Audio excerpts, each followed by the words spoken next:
Olá, galerinha das turmas 700, 701, né, da nossa escola, Instituto Genara Viana. Estamos iniciando aí mais uma semana do nosso mês de agosto. Quero que vocês prestem bastante atenção, né, que nós vamos estar iniciando mais um capítulo. Lembrando a galera aí, os alunos novos das turmas do 7º ano, o livro de produção textual é um volume único, ele vai até o final do ano, só mesmo este livro. Eu não interfiro no livro de língua portuguesa, tá? Essa parte não cabe a mim.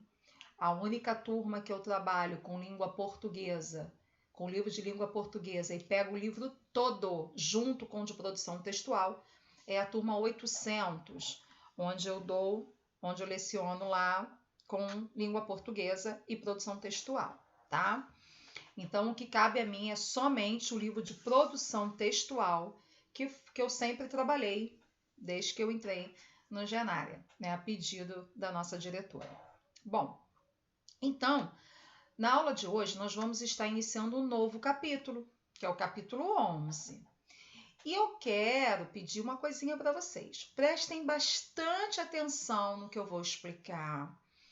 Vejam o vídeo 1, 2, 3 vezes. Se na terceira vez ainda ficar alguma dúvida, vocês podem me chamar no WhatsApp, tá?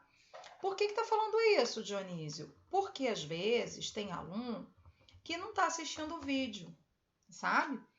E aí corre e vai lá no WhatsApp me perguntar. Então, presta atenção. Dionísio já gravou vários vídeos, não é isso? Com vários capítulos. Olha só, são 11 capítulos de cada turma. Então, já passaram-se muitas propostas pelas nossas cabeças. Então, quando vocês entram lá no WhatsApp e falam assim, Dionísio, a proposta 1 é para fazer não sei o que, não sei o que.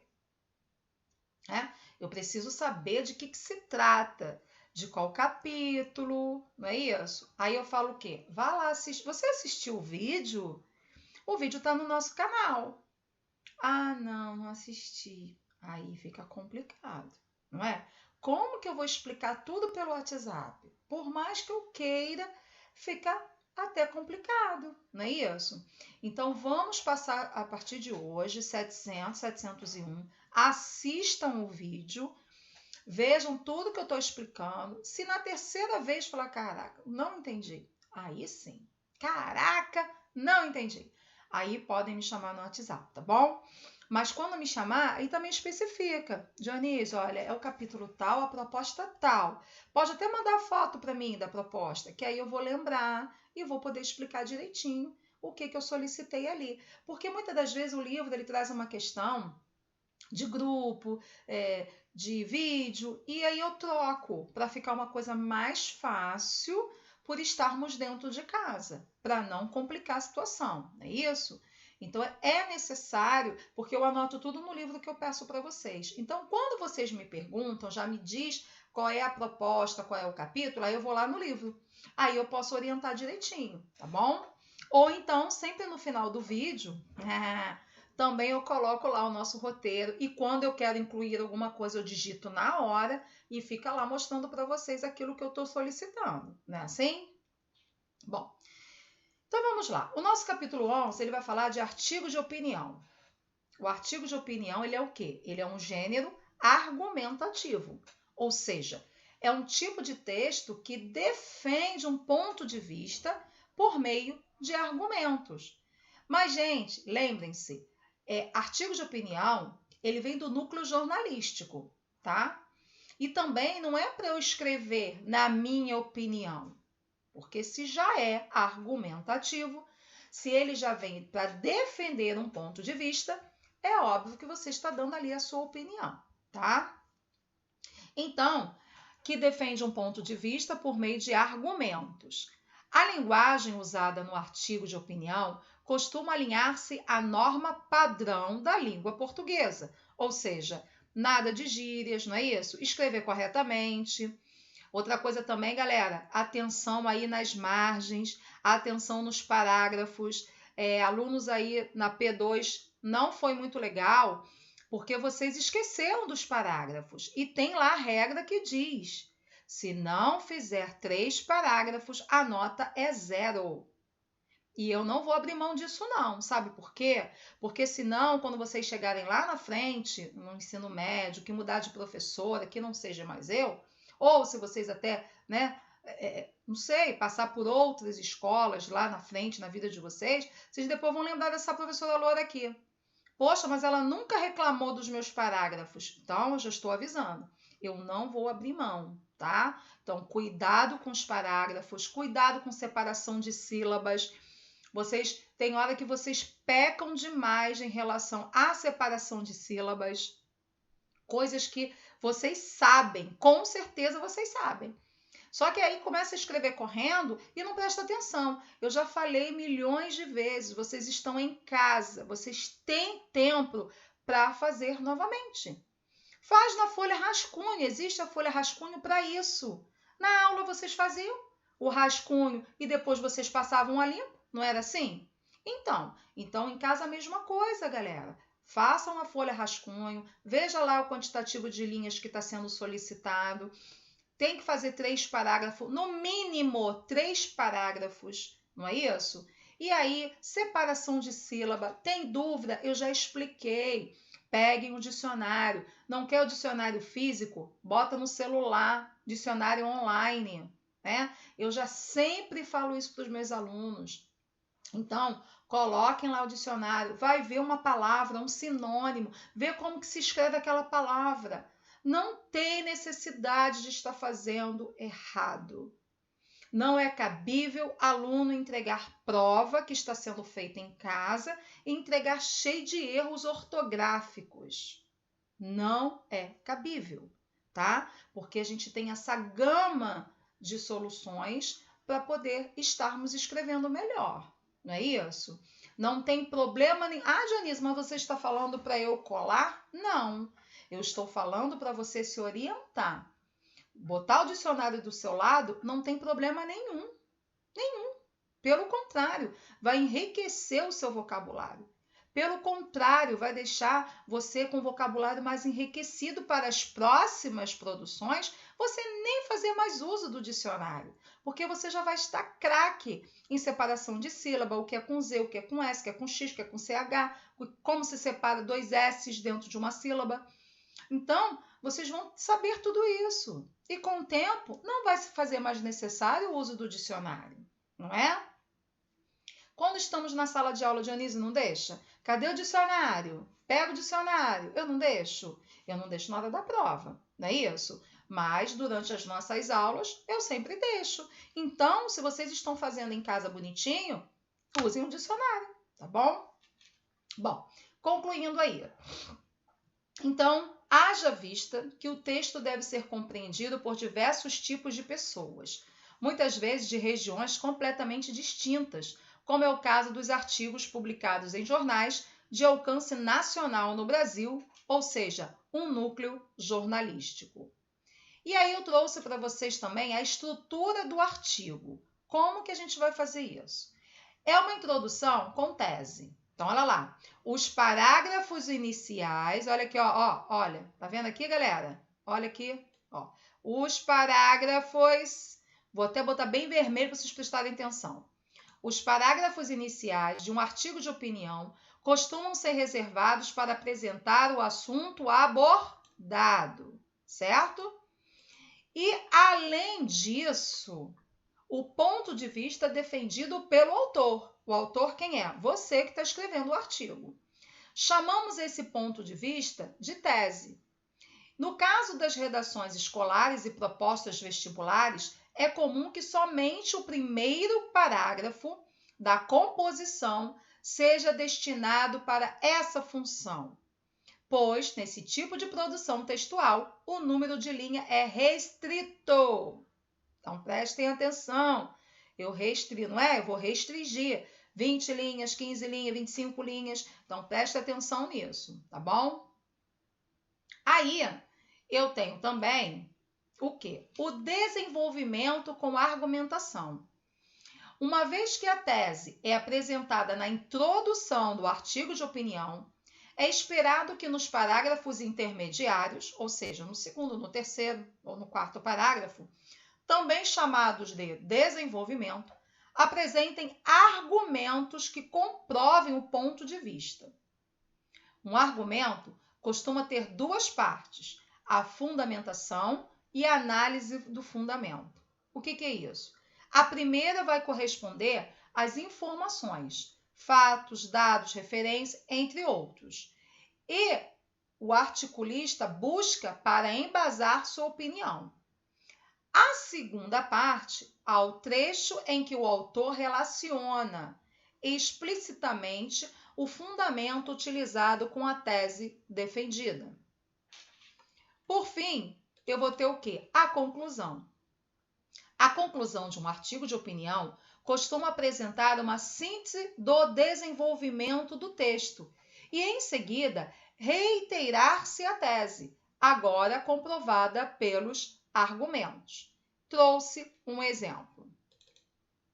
Texto de exemplo. Então, tá aqui, ó. Título: Violência obstétrica, uma forma de desumanização das mulheres.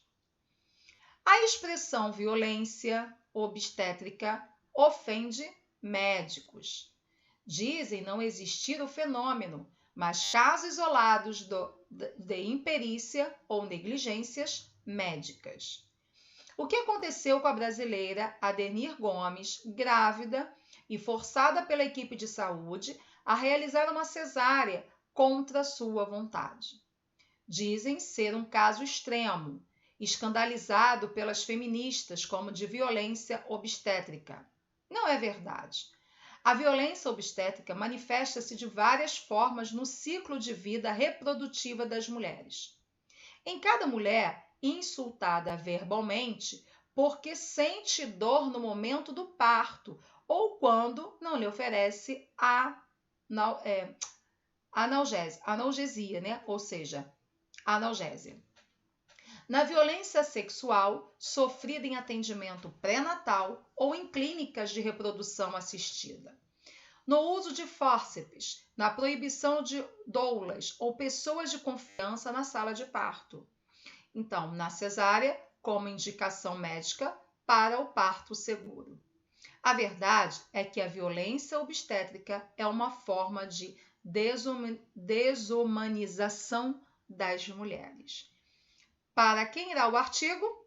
Jornal É o País do Brasil, 20 de março de 2019. Certo? Então, aqui eu fiz um título, tem que ter o título. Aí começou o primeiro parágrafo, tá? Vou botar aqui para vocês agora, ó. Primeiro parágrafo. Claro que não é para vocês escreverem isso, né, galera? Estou mostrando. A expressão violência, aí vem.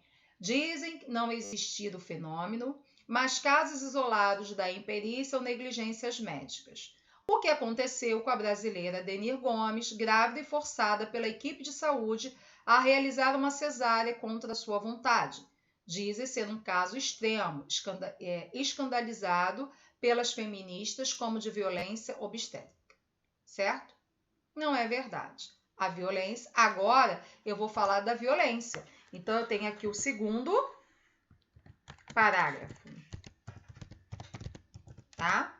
Então, vamos ao segundo parágrafo. A violência obstétrica. Aí eu vou falar da violência. Eu busquei algum elemento do meu primeiro parágrafo para estar falando agora da violência.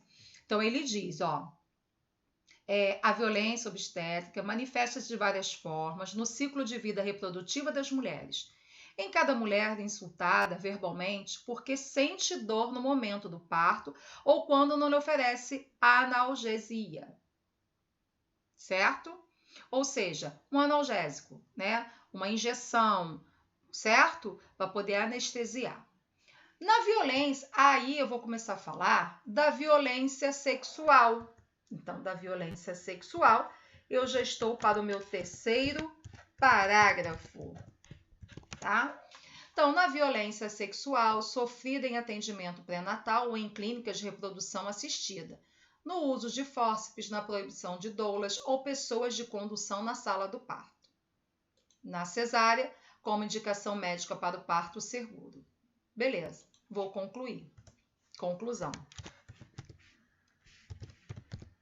Conclusão, vem aqui. Opa, desculpa. Saiu erradinho. Conclusão.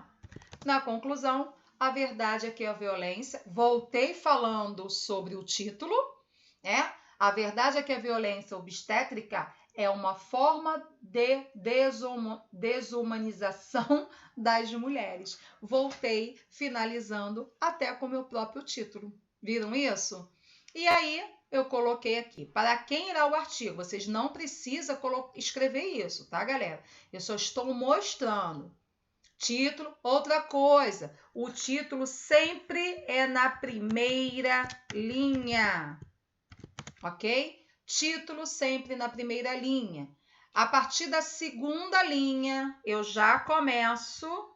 Segunda linha... Eu já começo a mostrar o quê, galera? O meu primeiro parágrafo. Entenderam isso agora? Então, por favor, prestem bastante atenção. Vou subir aqui mais um pouquinho para vocês entenderem. Então, ó, primeira linha é o título. Eu vou até botar aqui uma cor para vocês entenderem, tá? Então, ó, título, primeira linha, certo? Tá até aqui assim amarelinho, ó. Então, primeira linha é o título, beleza? Vou explicar bem. Depois eu venho para a minha segunda linha, não precisa pular linha. Segunda linha, começa o primeiro parágrafo. E a partir depois vocês têm o segundo parágrafo, tirando elementos aqui da minha introdução, da minha tese.